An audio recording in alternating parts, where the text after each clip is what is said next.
Baby, let me tell you, it is getting hot beyond these gates. Okay. I know we just stepped into May, so it's supposed to be spring, but it's straight summer behind the gates because everybody is heating up and losing their doggone mind. Okay. We got to start with Ashley. And I never start with Ashley because what's so important for you to start talking about Ashley? This past week, Ashley lost her doggone mind. Okay. I mean, she fully lost it. Clean up on aisle 3 because Ashley has dropped her brain. Ashley just hit her year mark of being a nurse at Garland Memorial, right? When she started the show, she was all bright eyed, bushy tailed, I'm here to help the people. Now that she done fell in love with Janky Grayson, she's become just as much as a criminal as he is. We know that the last time we saw Grayson, he was laid up in Ashley's bedroom with stab wounds from Ren, right? Child, she told him that she didn't have enough to keep him stable, right? He was still running a fever.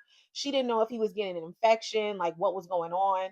So she decides to go to the hospital and tell everybody, oh, I thought that I was picking up a shift because I was picking up somebody else's shift, but we got our wires crossed. Just so she can steal some antibiotics for Grayson. She's definitely done some naive stuff in the past, but this is just straight stupid. I mean, she could lose her career. Dr. Leah is already all up in her business, okay? The way that she was watching in this very moment, you can't convince me that Leah doesn't know that she stole the medicine. If anything, she just didn't say anything so she can keep it as leverage for when Ashley gets out of line because we know she will. We know she's going to find out what happened to Grayson. She's already asking him too many questions, asking him if who did this to him is in Garland while they're in Garland. Like, this is not the time to have the conversation, girl. I can't with Ashley. She has really lost it. And I'm like, why are you so ready to risk your life over this man that y'all not even in a relationship? She didn't want to marry Derek when he was in that doggone wheelchair. When she found out he wasn't in the wheelchair, now what's gonna happen when she found out that Grayson, he ain't no victim? Child, she gonna regret that because Jacob is becoming restless with this whole job, and I don't blame him. He's been undercover forever. He does end up speaking to Naomi and telling her that he is close to the finish line with this job. And she points out, like, that's great, but that's usually when you're in the most danger. So I'm also very much afraid. And he tells her, like, no, don't be afraid. We're almost done. But she's right. Okay. He's still in very hot water. And we saw a clip for next week of him speaking to Grayson in the motel. And Grayson gets ready to leave. And he says, don't make me arrest you. Whoa. Whoa. Okay. Now you're blowing your cover. I mean, Grayson knows that he is a police officer. He knows that he's married to Naomi, but he doesn't know that these jobs are merged, right? Jacob told Grayson that he took on this job just for the same reasons that Grayson did. The fact that he just needed more money and he was in debt and he didn't want to tell Naomi. So him pulling the officer card on Grayson is one going to show Grayson how serious this situation is, and two, that Jacob isn't fully being transparent with him. And that's going to be a problem. Okay. Maybe he'll find out that his name ain't even Richard. Like there's some stuff that's about to happen. Dr. Leah thinks that everything is good. She done already given a warning to Grayson, like, hey, you better keep Ashley in check. And I don't know. I just think something's about to happen. There's a bubble that's about to burst. And now that we know that Ren is in this circle and he's ready to do whatever he has to do to anybody that he has to do it to, I don't know. I don't know. Smitty is just ready to call out whoever. I still don't think that Rachel is in the right path. Like, Smitty is asking everybody questions. Shanice, Ted. Like, and everybody's like, what is this story that you're writing? I just I'm not behind Smitty being a good journalist because I think he's just creating more questions than anything with everybody. And if everybody's suspicious, then now there goes the job, right? So I don't know how they're gonna wrap this up, but I'm ready for them to wrap it up for real. Cause I'm tired too, Jacob. Me and Naomi. You need to go home. Ted has definitely lost his mind. I mean, he obviously lost it a while ago when he stepped out on Nicole in general. But the fact that he is still playing this game between these three women, it's exhausting. Okay? It's straight up exhausting. First of all, Leslie shouldn't even be on this list. And yet she's the hardest hitter out of the three. Let's be real. I'm not even convinced anymore that Leslie has made this all up in her brain. Like when Leslie first came on the scene, it was giving like, oh, he sold me a dream. And, then it backfired on me. And I was definitely like, no, Leslie, you made that up in your head. He was obviously just having an affair with you, but he still loved Nicole. I'm not sure no more. Because the way that he lets her frolic around Fairmont Crest and say and do whatever she wants, and I don't mean let as in like she don't get free will. I mean, she's a grown woman. Of course she can do what she wants. But she's only there because of him. And he keeps enabling her behavior. The latest problem, the latest situation that happened, Leslie walks into Garland Memorial Hospital and, with her same rude attitude, interrupts Anita when she's talking to Shanice simply about how great Shanice's aunt has been to her and how she's been helping her and her medical team with all of the treatment that Anita has had. And let me clock it right there. I told y'all that Dr. Monica was going to be a staple in Anita's recovery, and she has definitely said it herself. And I do think Dr. Monica is going to come back and give us a little more insight when it comes to Anita's remission. But I love that she came in and saved the day when it came to Anita. But of course, Leslie walks in all nasty with her little attitude, talking about, oh, Miss Shanice needs to answer some questions for me. She don't got to do nothing. So Anita's talking to Shanice. Leslie interrupts her. Anita lays into her. Like, you need to apologize and you need to stop being so rude and disrespectful. And of course, Leslie snaps back with her same nasty jabs or whatever. Anita reminds her that, girl, I'm not, I didn't grow up with no silver spoon in my mouth. So don't try to play me because it's not that. Once again, Leslie's always trying to play the victim and get a little tear going, right?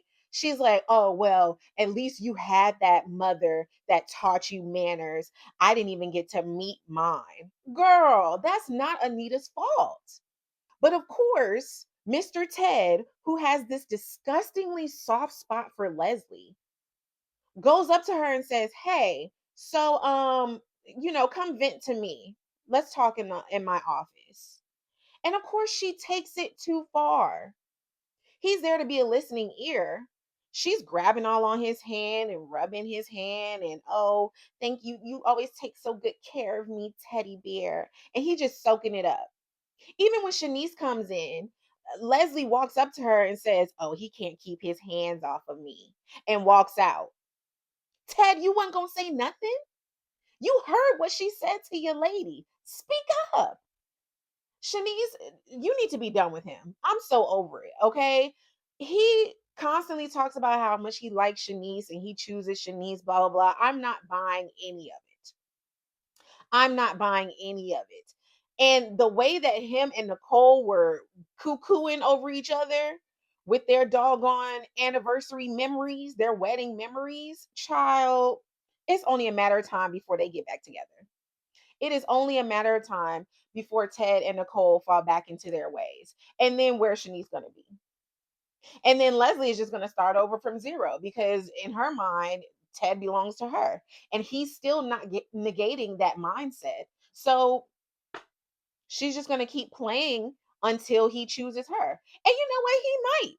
He might actually choose Leslie since he just has this huge soft spot for her. It's just so annoying.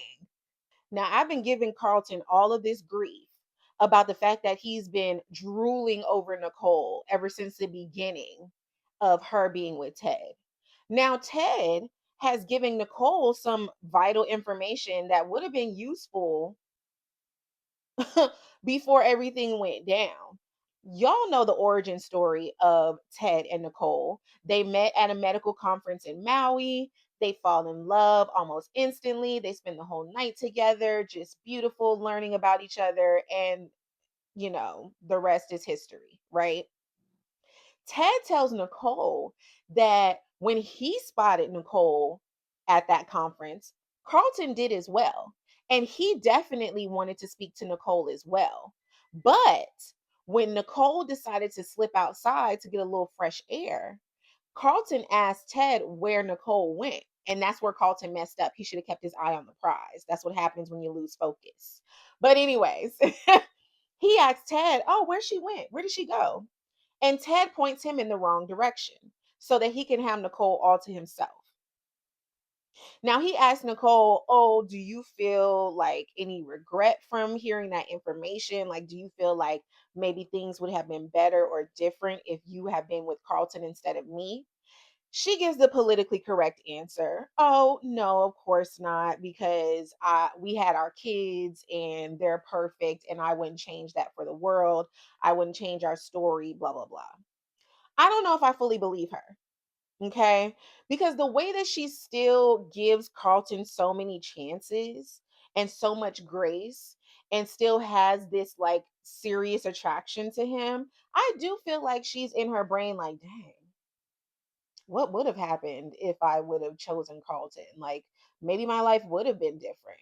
I don't think that Carlton's a cheater. He probably would have never cheated on me. Right? Like, the spiral happens whether you like it or not.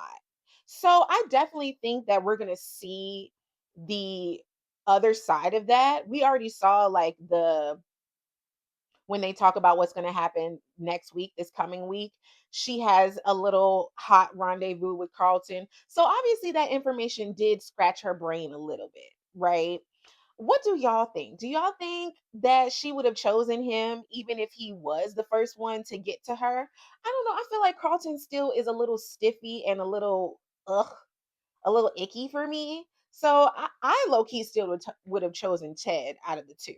But what y'all think? Do you think it would have been different?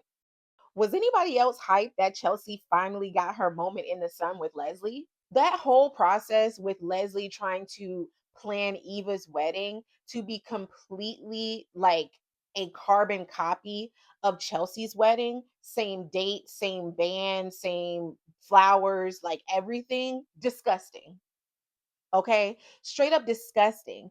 And that was another way of her just trying to compete with the Duprees because Eva and Chelsea never had beef.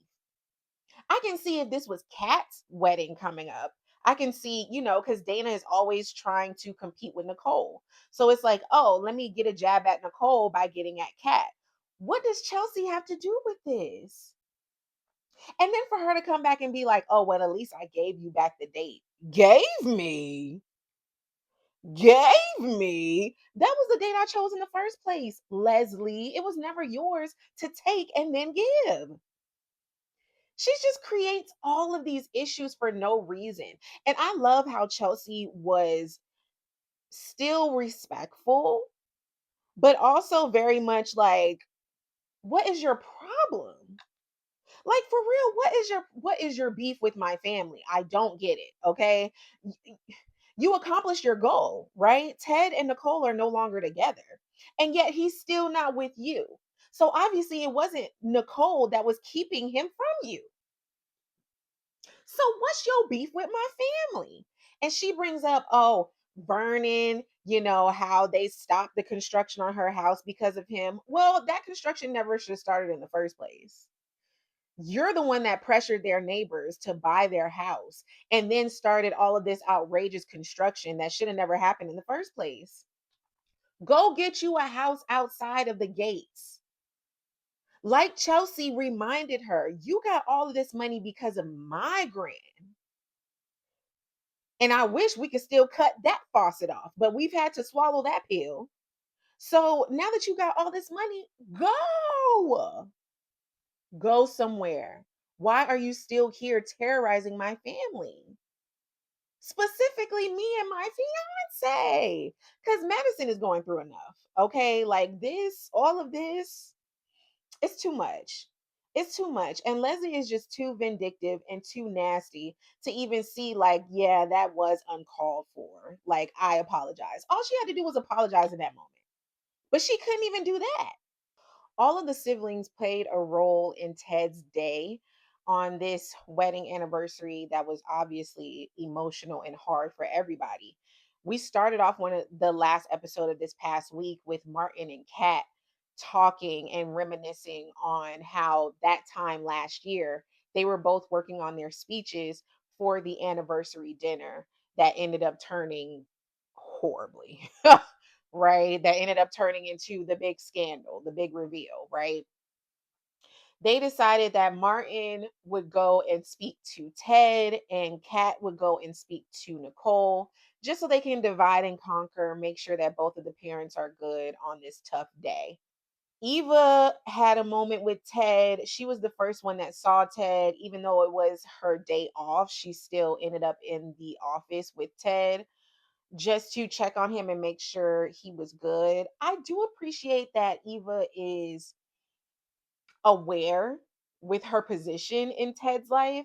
And she even acknowledges, like, I'm pretty sure I'm the last person you want to see today, seeing as I'm the result of why you are no longer married to Nicole. But I'm glad that he constantly reminds her, like, no, your existence is not your fault. That's all on me. We're still good. Because even though I'm not Team Eva, that much is true. It's not her fault, okay? None of us asked to be here. Her existence is definitely on Leslie and Ted. So, yeah, she can't be the root of the issue when it comes to why him and Nicole are no longer married. Kat, we don't see Kat see Ted, but the day definitely isn't over. We ended the episode with Martin walking in on Nicole and Ted hugging in Ted's office, and him and Ted lock eyes. So I'm sure that's going to be a conversation. Like, why are y'all chilling like this? But I'm going to need for Martin to chill. It's good that Ted and Nicole took on a positive role when it came to their anniversary date. And I need Martin to just be better. Okay. He completely blew up on Kat when they were talking about him being hypocritical with the whole Samantha and Tyrell situation. And it seems that he always has pressure for Kat. Like, I don't have an older brother, but my brother don't snap at me like that. I don't understand why they have so much pressure. Like, Kat really does confide in Martin in a different way. Like, she's the little sis, but he's been pretty harsh to her lately. I need for him to do better with their relationship. And he's so quick to defend Eva to her. Like, bro, I'm your sister, okay? Not that you have to completely be nasty to Eva, but he needs to support Kat a little more. Martin really is getting it from every which way. Like, he is really going through a lot. Nicole talked to Ted about how she's concerned when it comes to his run for Senate. He is very serious about wanting to take a seat in Senate, continue the legacy that Vernon started. And a lot of people have mixed feelings because he still has this checkered past. Even though it was in self defense, he did unalive a man, and that was covered up, right? And then the man who was the brother of the man that he unalived got taken out by Joey in order to keep the story covered up, right? So he definitely has some skeletons in his closet. And although they've come for him when he was running for Congress, it's only going to get worse if he runs for Senate. Nicole is afraid that he's going to end up in jail. And that's not a weird assumption. Like, if they do go digging, it is likely that he could end up in jail. The Richardsons definitely got into it this past week, and it was a conversation that was needed for sure. Tyrell decided that he was going to go upstairs with his girlfriend Jessica and they were going to have a good time. He thought that the parentals were gone for a while, but Smitty ended up coming home early. Smitty, so wrapped up in his job, just sat downstairs and started doing his work when no one answered his call saying if anyone was home. When Samantha gets home, she says, "Hey, so where's Tyrell?" And that's when Tyrell and Jessica come downstairs. Now she ain't having it, okay? Samantha is not having it. She's like, when I was caught in this position with Nathan, y'all went in on me. And she was completely right. Now, there was no unwrapped condom on the floor, and she is younger than Tyrell. But the way that they just kind of brushed it off was definitely messed up. Ironically, Jessica, who is Tyrell's girlfriend, has been doing some mediation work at an internship. So she was hyped to become the mediator in this situation. They ended up coming to the conclusion that Tyrell did need to be punished and therefore he is grounded, although he can still do the cotillion stuff with Jessica. But other than that, he's grounded. Now, Samantha still isn't satisfied. She feels like he didn't get half of the fire that she got from them. But when Martin was venting to Kat about the situation, he straight up told her Tyrell is going to be 18 and graduated from high school in a few months.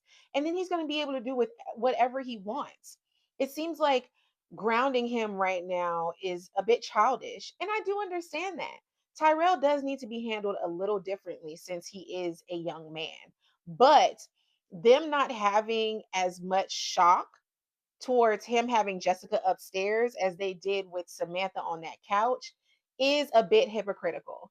And that is a word that triggered Martin for real. Okay. He's like, I am not a hypocrite. And I get that. Smitty's so wrapped up in his story that he doesn't even pay attention to the kids. So him and Martin need to get it together. Okay. What do y'all think? Do you think that they let Tyrell off the hook a little, too early, too soon? I am with Martin. Samantha is younger and she is a girl, and you do have to deal with them differently. And she was being fast. Now he was too, but they are in a relationship and they do love each other, which gives it a little less, madness. But Tyrell did cross the line and he does need to be grounded, period. Now, here's another conversation that added to the heated atmosphere and temperature that's happening beyond the gates. Vernon had a meeting with Joey at Uptown. He set it up to where Chief Elon Hawthorne, yeah, you know the one, called Joey and said, "Hey, let's meet up." Come to find out, that was for him to meet up with Vernon. I just love Vernon. Vernon really is the king on the chess board, and everyone loves it. I love it. Even Joey loves it. He was like, "Wow, you just have everyone just stomping to your tune." Like, and me too. Let's do it. Go ahead and have a seat. And Vernon was like, "Nah, let's go ahead and sit over here in this booth just to establish, no, I'm running this. Okay, this is not me meeting with you. This is you seeing me." Always on the power play, always on the powerful side, Mr. Vernon Dupree. I'm sorry, Senator Vernon Dupree. Don't play games, okay? And the conversation was refreshing, right? Because Joey really has been running around yapping his gums about what he's done for the Dupree family quite a bit. Okay, almost to anybody that'll listen. So Vernon very much snatched that up. Okay. He said, "Look, keep my family's name out your mouth. Stop with all of the lollygagging and the dilly dallying with my daughters and my wife and my whatever. You need to come to me." Okay. He straight up told him, "It wasn't Martin that called you, it was me. I was the one that told you to come and clean up this mess. So therefore, the debt is mine." So Vernon has officially established with Joey that he does not call on Martin when he wants whatever the debt is to be paid. When he figures out whatever he wants this favor to be to repay the debt, he has to come to Vernon. That debt is no longer Martin's or anyone else's. And it seemed like the threat had some weight. Like, Joey did point out that Vernon is retired, so Martin would have more power and be more useful to him if he was the one that had the burden of the debt. But Vernon also reminded Joey that Martin is not with that. He will definitely step down before he abides to whatever you ask him to do. And it was shown that he was ready to step out of the race the last time, right? He was about to confess at that press conference. So Joey has been put on notice. And we've seen a stronger side of Vernon. So let's see what happens with this. What I enjoyed the most about this interaction was watching Vernon flex his power, right? Because Vernon has been docile and loving and supportive and protective lately because it's been about Anita. Anita has been sick and he just wants to make sure that everything is good with her. So it seems like he's kind of checked out and just, been hubby, right? This conversation with Joey reestablished the fact that Vernon has pull. Okay. He got the money, he got the power, he got the pull. And I hope that we get to see more of that coming, right? We know retired Senator Dupree, but Joey obviously knows the power play Vernon Dupree. And I'm ready to see that come more into action. Okay. I think the deeper that Martin gets into this political race, we're going to see the lion come out of Vernon a little more, right? Like it's not just about family. Now we're talking about power play. We're talking about respect, amongst certain colleagues and circles. And we don't know how Vernon moved. Every time Joey talks about Vernon, he's quick to say that Vernon ain't that different from him or any of the other people that kind of tuck their morality away when it comes to what they want for power, family, relationships, whatever, right? So obviously, Joey knows a lot about Vernon's past. I want to know. I don't know about y'all, but I want to know what Vernon was up to when he was in the seat, right? When he was really making the moves and had all that power. What was he doing? To have Elon in his pocket, what did he do? That relationship didn't happen just because Naomi married Jacob. I'm pretty sure him and the chief of police have been cool way before then, right?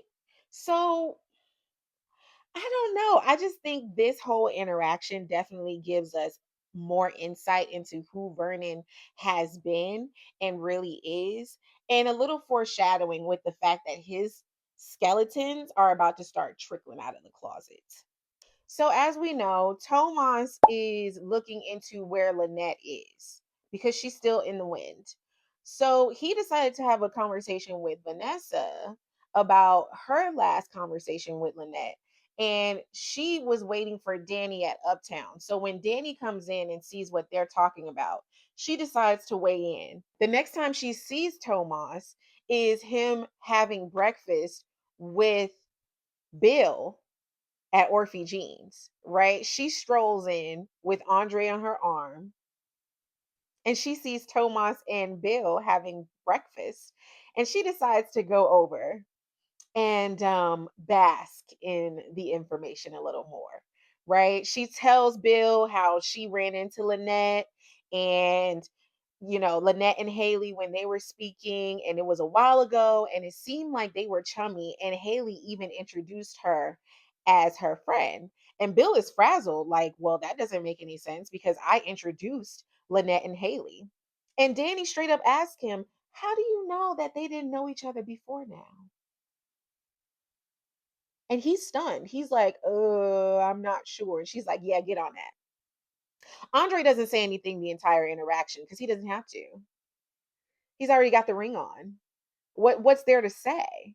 It's nothing to say. Danny has flexed her brain and her power when it comes to the family and told Bill to get it together. Do your job, protect our family. And she moves on. And they go have brunch with Naomi and Chelsea. And Bill is sitting there with his little lip out the whole time. Who cares, Bill? We don't care about you feeling left out. That's the point.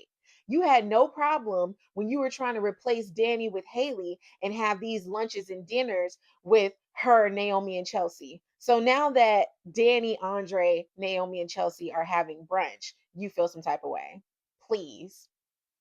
I fully loved how when Andre left, He decided to trot over there and say, "Hey, ladies, can I join you?" And Naomi straight up swerved it. She's like, "Hey, Dad, can we talk about the Madison case?" And she's like, "Let's talk back over there," and takes him back to the booth. Now, yes, she wanted Danny and Chelsea to talk so that they can reconnect because they're being a little bumpy right now in their relationship. But it was also very much her being the oldest daughter, the oldest kid, and telling her dad, "You need to back off." She's happy. You had no problem breaking up the marriage. This is not your place anymore, bro. I'm always your daughter, but that's not your wife. And you cannot sit in Andre's seat. And I'm so happy about that. I was so glad that she did that. Oh, it was so satisfying. To make the situation even juicier, Naomi posed the question as to why wouldn't Danny have kids with Andre? She's like, "Oh, she's been having this mommy fever and she feels kind of left out." And I asked her, "Why not, look into having another baby?" And Bill about fell out his seat. He about fell out his seat. And I just love how Naomi snatches him in every one of those moments, right? Because she's like, "Weren't you and Haley talking about having kids?" And he's like, "Oh, well, we decided against it. It was a mutual decision." So what? So what? Y'all two were going to have a kid regardless of how Danny felt about it. So now Danny and Andre have the choice to have a kid regardless of how Bill feels about it. It was quite satisfying watching him squirm and just boil. His blood was boiling the moment Naomi mentioned that Danny could be having a kid by Andre. I mean, what do y'all think? How did you feel about the situation? I think that would be great. Why not? Danny has obviously been having mommy fever. She hasn't been having baby fever, but like she wants to have that deep connection with her kids, and they're no longer kids. Naomi is a married woman. Chelsea is about to get married. They're both grown and they have their own lives.